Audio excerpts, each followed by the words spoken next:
Student. आज मैं आप लोगों को लखनवी अंदाज पाठ का प्रश्नोत्तर बताने जा रही हूँ।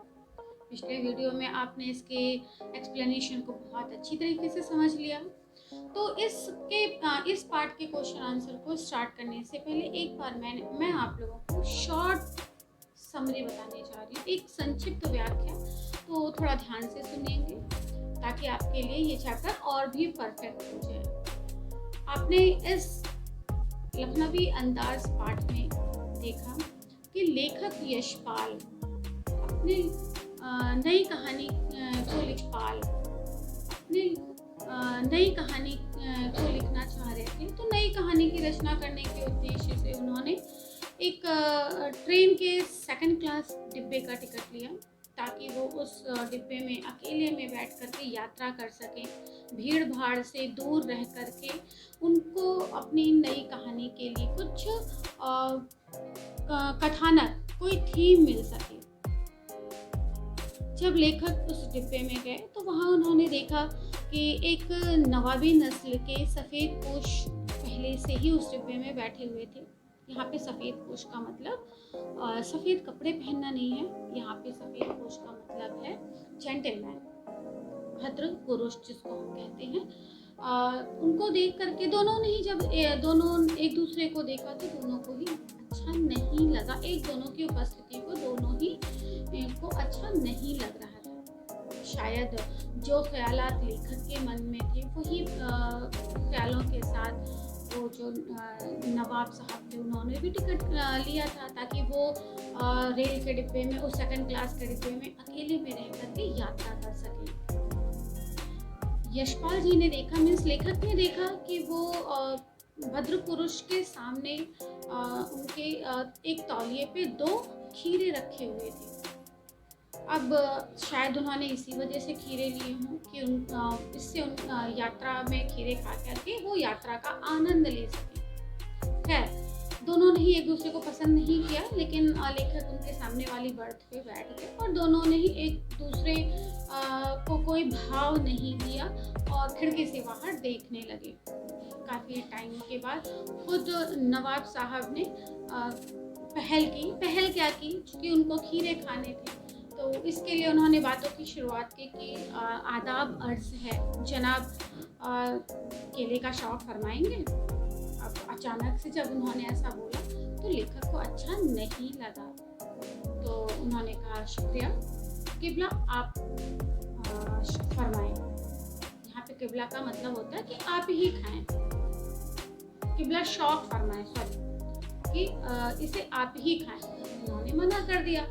तो नवाब साहब ने बड़े प्यार से एक मतलब बर्थ के नीचे एक लोटे में पानी रखा हुआ था, उस पानी से उन्होंने खिड़की के बाहर उन खीरों को धोया। खीरों के सिरों को चाकू से गोद करके उसमें से झाग निकाला। झाग हम इसलिए निकालते हैं ताकि खीरे की जो कड़वाहट है वो ख़त्म हो सके। फिर उन्होंने उस खीरों को बड़े प्यार से पोंछा तौलिए से और उसके फाके किए। फाके का मतलब पीसेस किए और करीने से उस तौलिए पे सजा दिया। लेखक ये सारी चीज़ों को कनखियों से देख रहे थे। कनखियों का मतलब हम जब किसी को डायरेक्टली नहीं देखते, उसको तिरछी निगाहों से देखते हैं। सारी नवाब साहब की इन चीज़ों को बहुत ही कनखियों से देख रहे थे। फिर नवाब साहब ने क्या किया कि उनके पास जीरा नमक मिली हुई पुड़िया थी और मिर्च, पीसी लाल मिर्च थी। देखिए, लखनऊ में जो खीरे बेचते हैं वो खीरों के साथ जीरा नमक और लाल मिर्च की पुड़िया ज़रूर देते हैं। तो उन्होंने उन जीरा नमक को उनके फाकों के ऊपर छिड़का, लाल मिर्च को भी। और ये सारी चीज़ को जब वो कर रहे थे तो उनके बड़ा सुकून ले रहे थे। उनके मन में एक जैसे होता है ना कि जब हम किसी चीज़ की प्रिपरेशन करते हैं, खाने की तैयारी करते हैं तो मुंह में बड़ा पानी आता रहता है। मीन्स की खाने की एक जो हमारे अंदर की उत्तेजना होती है, वो सब चीज़ें हमारे हाव भाव से दिखता है। तो यहाँ पे उन्होंने यही देखा, वो कनखियों से देख रहे थे। हालांकि जब वो इस तरीके से जीरा नमक छिड़क रहे थे तो लेखक के मुंह में भी पानी आ रहा था, क्योंकि इस तरीके से छिड़कने के बाद उसमें वो थोड़ा सा पनियाती हो गया। पनियाती का मतलब वो पनीला हो गया। उसमें पानी आने लग गया।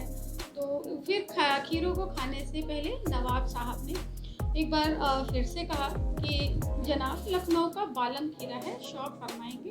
तो अब लेखक कैसे बोले हाँ, क्योंकि वो ऑलरेडी मना कर चुके थे। अब उनके सेल्फ रिस्पेक्ट की बात थी, हालांकि उनको लालच तो आ रही थी, लेकिन उन्होंने दोबारा मना कर दिया कि शुक्रिया, थोड़ा मैदा कमज़ोर है। मैदा का मतलब पेट खराब है, डाइजेशन जो है वो अच्छा नहीं है। तो इस तरीके से कह के उन्होंने नज़रअंदाज कर दिया। तो नवाब साहब ने भी बहुत ज़्यादा भाव नहीं दिया। तो नवाब साहब ने क्या किया, अब ध्यान से देखिएगा कि उनकी नवाबियत किस तरीके से उन खीरों से आ रही थी। उन्होंने खीरे के फांके को लिया, बहुत तृप्ति भरे अरमानों के साथ उन्होंने उस खीरे को अपने नाक के पास ले जाके सूंघ करके आंखें बंद कर ली। मीन्स एक सुकून ले रहे थे। और फिर उसको जब सूंघा और उसके बाद उनके मुंह में पानी आ गया। पानी आने के बाद वो उसको गटक गए कि मतलब जैसे हम खाना खाते हैं, खाना खाने के बाद उसे जब निगलते हैं तो वो बिना खाए सूंघे हुए ही गटक गए, जो उनके मुंह में पानी आया। और बड़े प्यार से उन्होंने उसे खिड़की से बाहर फेंक दिया। लेखक को ये सब देख करके बहुत आश्चर्य हो रहा था। इसी तरीके से नवाब साहब ने उन दोनों खीरों के जितने भी फांके थे सबको इतने ही एकदम तृष्णा की निगाहों से उसको सूंघ करके बड़े उससे जो भी गले में पानी उतर आया उसको गटक लिया और सारे खीरे को वो फेंकते चले गए। लेखक को बड़ा आश्चर्य हो रहा था। अब चूँकि वो कैसे खाएं, नवाब साहब खीरे को खाना तो चाहते थे, लेकिन लेखक को ये दिखाना चाहते थे कि हम नवाब जो है ऐसी अपदार्थ वस्तु को नहीं खाते हैं। अपदार्थ का मतलब होता है तुच्छ वस्तु। खीरा एक तुच्छ चीज़ है, ऐसा नवाब साहब दर्शाना चाह रहे थे। शायद लेखक ना होते तो वो खाते, लेकिन लेखक को दिखाने के लिए वो एक बनावटीपन, एक वो दिखावा कर रहे थे। जब सारे खीरे को उन्होंने खा लिया, उसके बाद उन्होंने तौलिए से अपने हाथ और मुंह को पोंछा। मतलब देखिए, हम जब खाना खाते हैं, खाना खाने के बाद हाथ मुंह धुलते पोंछते हैं, लेकिन उन्होंने बिना खाए ही तौलिए को पोंछा और आराम से पैर फैला करके बर्थ पे लेट गए। फिर लेखक से कहा कि खीरा होता तो लजीज है, लेकिन मैदे के नामुराद सकील होता है। सकील का मतलब अपाच्य होता है, डाइजेस्ट नहीं हो पाता। इतना कह के अब लेखक को बड़ा आश्चर्य हो रहा था कि किसी का कोई इंसान कैसे बिना खाए हुए किसी चीज़, ये उसकी भूख खत्म हो सकती है, कैसे हम बिना खाए हुए कह सकते हैं कि हमारा पेट भर गया। लेकिन ये सब लेखक सोच ही रहे थे कि अचानक से नवाब साहब ने एक लंबी डकार ली। डकार तो आप समझते हैं, जब हम बहुत ज़्यादा खा लेते हैं तो हमें डकार आती है। देखिए, डकार आना भी एक अच्छा होता है, क्योंकि डकार आने से थोड़ा सा रिलैक्स मिलता है कि जो पेट में एकदम भारीपन सा लगता है वो थोड़ा सा अच्छा लगता है। तो उन्होंने जब डकार ली तो उनके डकार को सुनते ही लेखक की जो चक्षु थे, आँख थे, वो खुल गए। अब क्यों खुल गए? उनको बड़ा आश्चर्य हुआ कि अरे अभी तक तो मतलब इंसान उनका खाली सूंघने मात्र से उनका पेट भर सकता है, लेकिन यहाँ तो इन्होंने डकार ले लिया कि मतलब बिना खाए किसी का पेट कैसे भर सकता है। ये सोच करके लेखक को बड़ा आश्चर्य हुआ और उनको अपनी कहानी के लिए एक कथानक मिल गया, एक थीम मिल गया कि अगर बिना कुछ खाए पेट भर सकता है तो बिना कथानक, पात्र, कहानी के एक नई कहानी लिखी जा सकती है। देखिए, मैंने आपको चैप्टर माता के आंचल में भी बताया था कि कहानी किसी न किसी पात्र पे होती है, किसी न किसी घटना पे होती है, किसी न किसी उस कहानी का थीम होता है, लेकिन कुछ ना कुछ होता ज़रूर है। जैसे आपने 9th में रीढ़ की हड्डी पढ़ी, तो रीढ़ की हड्डी पाठ में आपकी जो कहानी थी रीढ़ की हड्डी, वो आपके पात्र पे थी। पात्र में 2 कैरेक्टर थे और वो दोनों के ही जो रीढ़ की हड्डी थी कि शंकर और उमा, दोनों के बारे में था कि तो एक उमा अच्छे चरित्रों वाली लड़की थी और शंकर जो था थोड़ा ढीले ढाले चरित्र का लड़का था। तो जो उनका ये कैरेक्टर है वो उनका बैकबोन है कि किसी की बैकबोन बहुत स्ट्रांग होती है, किसी की अच्छी नहीं होती है, तो वहाँ पे वो कहानी जो थी रीढ़ की हड्डी वो पात्र के ऊपर आधारित था। माता का आंचल आपकी जो का जो चैप्टर है वो आपका घटना पे है कि सांप वाली घटना से ही इस चैप्टर का नाम माता का आंचल रखा गया। तो यहाँ पे लेखक का ये कहना था कि जिस तरीके से बिना खाए इंसान के पेट भरे होने का अंदेशा हो सकता है, पेट भरे होने का उसके अंदर भाव आ सकता है, तो बिना कहानी, बिना घटना, बिना पात्र के एक कहानी लिखी जा सकती है। तो ये चैप्टर को आप बखूबी समझ लीजिए। बाकी जो कुछ भी है जो हमें नहीं समझ में आ रहा होगा, हम उसे क्वेश्चन आंसर के जरिए समझेंगे। तो चलिए अब हम अपने क्वेश्चन आंसर को स्टार्ट करते हैं। मेरा पहला क्वेश्चन है, लेखक को नवाब साहब के किन हाव भावों से महसूस हुआ कि वे उनसे बातचीत करने के लिए तनिक भी उत्सुक नहीं है? देखिए, ये आपने स्टार्टिंग में ही पढ़ लिया। तो सबसे पहले हम इसको लिखेंगे कि भीड़ से बचकर यात्रा करने के उद्देश्य से जब लेखक ने सेकंड क्लास के डिब्बे का टिकट लिया, तो वहाँ पे उन्होंने देखा कि डिब्बे में नवाब साहब पहले से ही बैठे हुए थे। तो नवाब साहब को देख करके लेखक को ये ऐसा लगा कि वो उनसे बातचीत करने में बिल्कुल भी उत्सुक नहीं है।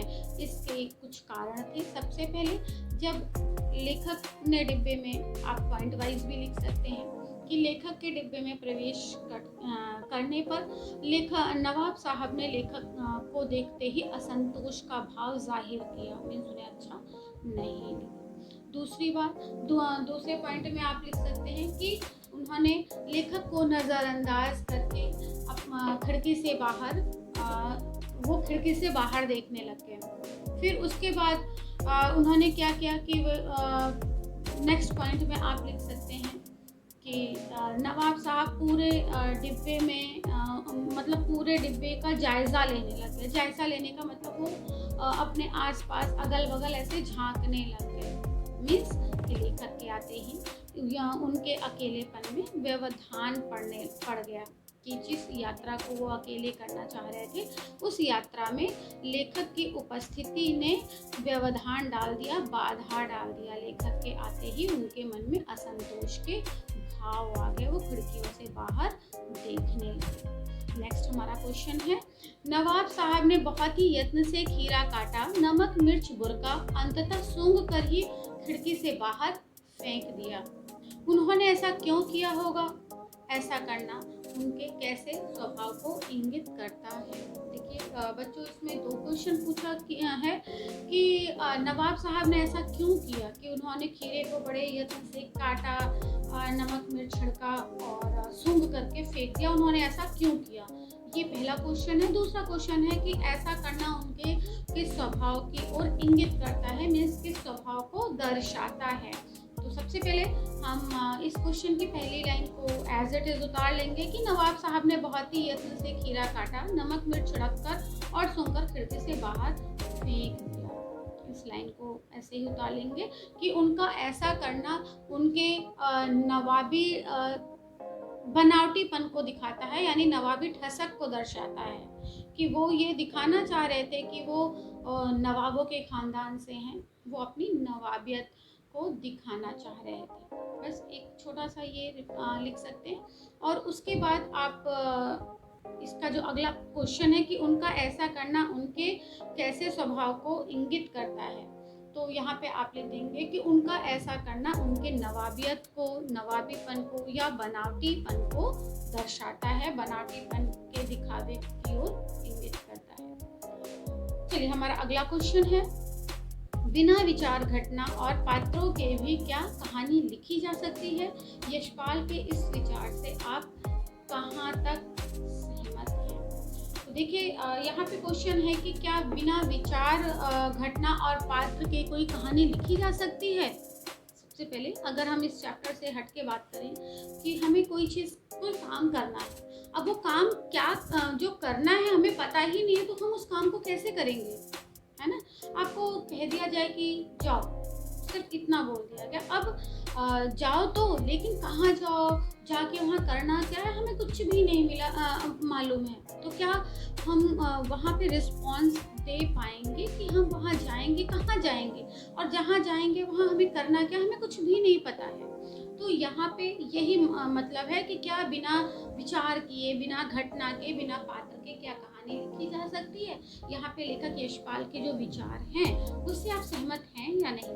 देखिए, अगर हम बात रियलिटी की करें, वास्तविकता की करें, तो लेखक यशपाल के विचारों से हम सहमत हैं। सबसे पहले देखिए, वो तो लास्ट में जब उन्होंने ये देखा कि नवाब साहब ने खीरों को खा करके डका लिया, तो उन्होंने ऐसा सोचा कि हाँ, कहानी लिखी जा सकती है। लेकिन देखिए, अगर वास्तविकता में हम आए तो ये कहानी लिखना कोई आसान नहीं है, क्योंकि अगर लेखक ने अगर वो लखनवी अंदाज पाठ को लिखा तो वो भी कहीं ना कहीं नवाब साहब के हरकतों को देख करके उन्होंने एक कहानी लिख दी। भाई, वो सामने, उनके सामने जो कुछ भी घटना घट रही थी उन्होंने एक कहानी का रूप दे दिया, लेकिन वो घटना तो जो घटी वो देखा तो उन्होंने ना।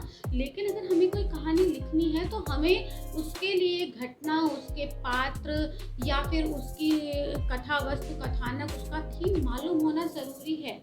तो हम ये कह सकते हैं कि बिना पात्र, बिना घटना या बिना किसी विचार किए हम कोई कहानी नहीं लिख सकते, क्योंकि हमें ये मालूम होना चाहिए कि जो कहानी हम लिखने जा रहे हैं वो किस वक्त घटित हुआ है। उस जो घटना घटी, उस घटना के घटित होते वक्त कौन लोग वहाँ थे, जो लोग थे वो पात्र के रूप में थे, और उसमें क्या उसकी थीम क्या, कथा वस्तु क्या थी, मतलब सब कुछ होना बहुत ज़रूरी है। तो हम इस बात से, लेखक के इस विचार से सहमत हो सकते हैं कि बिना विचार, घटना और पात्र की कहानी नहीं लिखी जा सकती, क्योंकि हमें इसकी जानकारी होनी चाहिए कि जो कहानी लिखी जा रही है वो किस घटना से घटी है, उस कहानी में कौन कौन से पात्र हैं, उसका थीम क्या है, कथानक, तथ्य क्या है, ये हमें जानकारी होना ज़रूरी है। इसलिए बिना विचार, घटना या पात्र की कहानी लिखना असंभव है।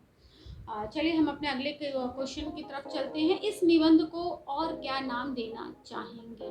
यानी लखनवी अंदाज पाठ जो है, निबंध जो है, इसको आप और क्या इसका नाम देना चाहेंगे, जैसे शीर्षक देना चाहेंगे? तो आप लिख सकते हैं कि इस निबंध के और भी कई नाम हो सकते हैं।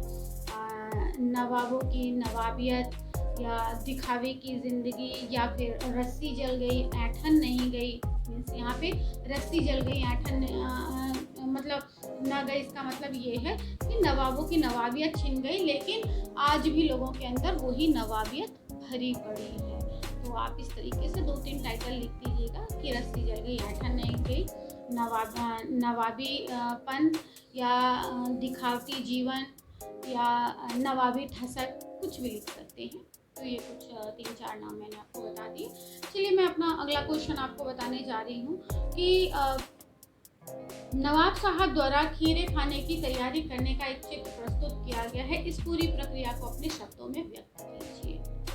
मतलब आपको इस क्वेश्चन में ये बताना है कि नवाब साहब ने खीरों को खाने से पहले कौन कौन सी प्रक्रिया की, मतलब किस किस प्रोसीजर को उन्होंने फॉलो किया। तो आप सबको ये बात मालूम है, आप कैसे लिख सकते हैं। सबसे पहले आप स्टार्टिंग स्टेप बाय स्टेप लिखिए कि सबसे पहले नवाब साहब ने बर्थ के नीचे रखे हुए लोटे के पानी से दोनों खीरों को ट्रेन के डिब्बे की खिड़की से बाहर निकाल करके धोया। फिर उनको तौलिए से पूछा और उसके सिरों को काट करके चाकू से गोद करके झाग निकाला, और खीरों के फाकों को छील करके खीरे के फाके काटे, और सारे फाके को बड़े करीने से तौलिए पे सजा दिया। और उसके बाद उन्होंने उन फाकों के ऊपर जीरा, नमक और लाल मिर्च की सुर्खी को बुरक दिया, यानी कि छिड़क दिया। ये पूरी तैयारी थी। फिर उसके बाद नवाब साहब ने हर फाकों को बड़े सतृष्णा भरी अंदाज से उनको सूंघा और सारे फाकों को खिड़की से बाहर फेंक दिया। तो ये आपको पूरी प्रक्रिया लिखनी है।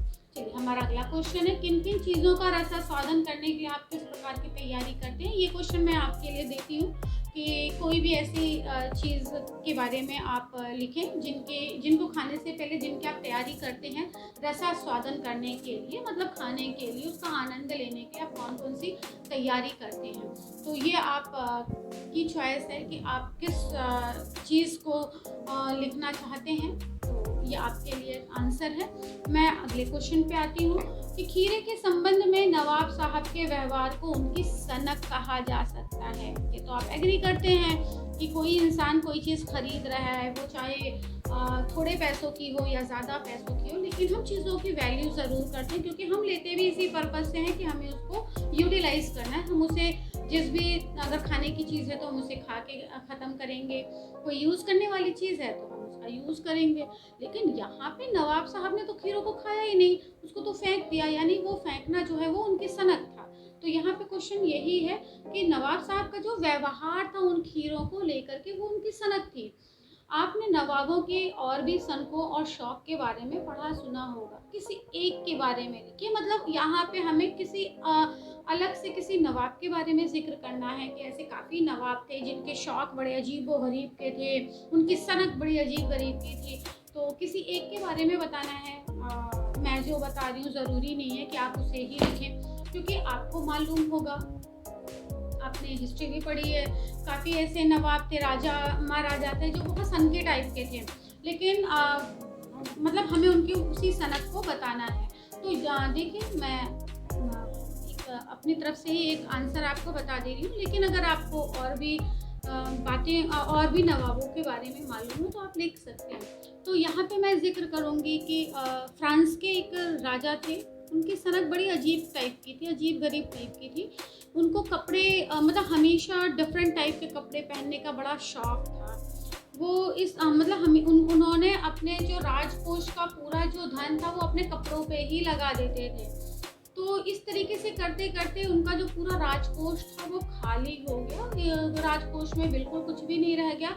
लेकिन अब चूंकि उनकी सनक थी, उनको कपड़े हमेशा नए नए पहनने होते थे, तो उन्होंने अपने जो मंत्रिमंडल थे सबको बुलाया, कहा कि मुझे मेरे लिए नई नई पोशाकें चाहिए। तो मंत्रिमंडल ने कहा, महाराज पोशाक कहाँ से मिल सकती है, क्योंकि राजकोष तो खाली हो चुका है। तब उन्होंने कहा कि कोई बात नहीं, प्रजा के ऊपर टैक्स लगा दो, डबल लगा दो, ट्रिपल लगा दो, लेकिन टैक्स लगाओ, मेरे लिए पोशाकें आनी ज़रूरी है। तो एक प्रकार से ये सनक ही थी कि इंसान को खाने के लिए कुछ नहीं मिल रहा, लेकिन उनको पहनने के लिए पोशाक चाहिए कि वो पोशाक भले ही किसी गरीब को मार करके मिले, लेकिन डबल ट्रिपल टैक्स लगा करके मिले, लेकिन वो अपने चूँकि सनकी थे और सनक को पूरा करना था। तो ये इस तरीके की आप और भी कोई स्टोरीज और भी कोई कहानी लिख सकते हैं कि जहाँ पे उन नवाबों की, उन राजा महाराजाओं की सनक को दिखाया जा सके। मतलब ऐसी सनक जो फालतू की हो, जिसका कोई मतलब नहीं हो, बेमतलब की सनक। चलिए, हमारा अगला क्वेश्चन है, क्या सनक का कोई सकारात्मक रूप हो सकता है? यदि हाँ, तो ऐसी सनकों का उल्लेख कीजिए।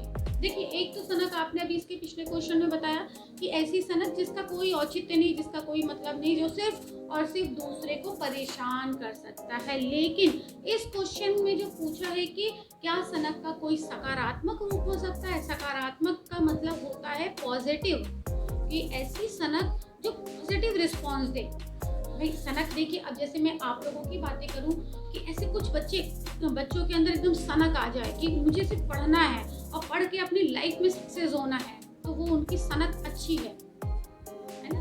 कि अब कोई लोग कहते हैं कि चलो हम थोड़े में ही निपटा देंगे, तो वो शॉर्ट टाइम के होते हैं, वो लंबी रेस के घोड़े नहीं होते। उनका है कि सिर्फ हमें इसमें पास हो जाना है, बाकी हम देखेंगे। लेकिन जो सनकी होते हैं वो अपने उस गोल को, उस अचीवमेंट को लेने के बाद ही अपने आप को रिलैक्स करते हैं, अदरवाइज वो उसी में लगे रहते हैं। तो ऐसी सनक कहीं ना कहीं हमारा भला ही करती है, हमारे लिए पॉजिटिव होती है, हमारे लिए 100% देती है। तो इसको मैं आपको बताऊं, आपने चाणक्य के बारे में सुना है, जिनका नाम कौटिल्य और विष्णुगुप्त था। मीन्स कि वो चंद्रगुप्त के एक वो बहुत बड़े अर्थशास्त्री थे, बहुत बड़े कूटनीतिज्ञ थे, राजनीतिज्ञ थे। मीन्स दिमाग के एकदम मास्टरमाइंड थे। कि गुप्त साम्राज्य, राजा नंद थे, उन्होंने चाणक्य को, मीन्स कौटिल्य, विष्णुगुप्त, उनको एक बार जलील कर दिया था। तो राजा नंद को नीचा दिखाने के लिए कि मैं इनके पूरे साम्राज्य का जो है समूल मतलब विनाश कर दूंगा, ऐसा सोच करके चाणक्य, जो कि बहुत बड़े खानदान के नहीं थे, लेकिन दिमाग से वो बहुत ही खूंखार थे। मीन्स के तेज़ कह सकते हैं, आप उसको गलत वे में नहीं बोल सकते हैं कि दिमाग से वो बहुत तेज़ थे। तो उन्होंने राजा नंद से इस चीज़ का बदला लेने के लिए अपने अपमान, अपने सेल्फ रिस्पेक्ट को जो उन्होंने हर्ट किया था राजा नंद ने, उससे बदला लेने के लिए उन्होंने एक छोटे से बालक को, एक मतलब गरीब बालक को, आपने चंद्रगुप्त के बारे में सुना है कि वो उनका कोई अपना ऐसा नहीं था कि वो किसी उनका अपना जो बैकग्राउंड था वो राजा महाराजाओं का था, लेकिन वो फिर भी उन्होंने क्या किया, चाणक्य ने वो चंद्रगुप्त को सिंहासन पे बैठाया और उनके वो सलाहकार के रूप में रहे। बड़े अर्थशास्त्री थे ही, कूटनीतिज्ञ थे, और अपनी सनक के बल पे चंद्रगुप्त को एक महान राजा बनाया और नंद वंश का, नंद साम्राज्य का अंत करवा दिया। मीन्स के चाणक्य एक सिंगल पर्सन ने अपनी सनक के बल पे एक महाबलशाली, क्योंकि राजा नंद के पास उनकी काफ़ी मतलब बहुत बड़ी सेना थी, बहुत बड़ा साम्राज्य था, लेकिन अकेले चाणक्य ने उनको हरा दिया, पराजित कर दिया, और एक गरीब बच्चे को एक बहुत बड़ा राजा, और एक ऐसा राजा कि वो प्रतापी राजा बने, फेमस हुए, इतिहास में उनका नाम है, बहुत अच्छे राजा बने। तो यहाँ पे जो सनक है वो सनक का सकारात्मक रूप है कि जो सनक हमारा हमको पॉजिटिव रिस्पॉन्स दे तो वो हमारे लिए सकारात्मक होता है। तो मैंने आपको इस पाठ में आए हुए प्रश्न बता दिए। कुछ और भी प्रश्न मैं आपको बताऊंगी जो हमारे बोर्ड में आए हुए हैं, वो मेरे आप अगले वीडियो में देखिएगा। इसको आप रिपीट करके आंसर्स को फिर से समझ लीजिएगा, जहाँ प्रॉब्लम होगी मैं आपको फिर से बता दूंगी। धन्यवाद।